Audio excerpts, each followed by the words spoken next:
Hi dear friends, welcome back to my channel. Today in this video, I am going to show you how to convert a HEIC file to JPG. Before we start the video, please don't forget to subscribe to our channel. Now, let's get started.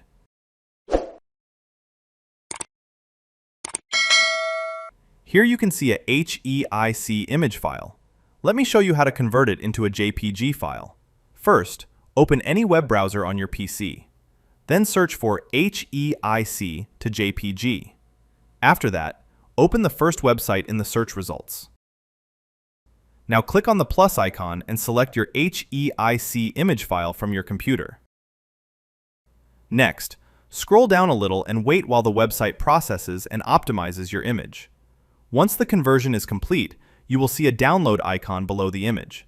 Click on it to download your new JPG file.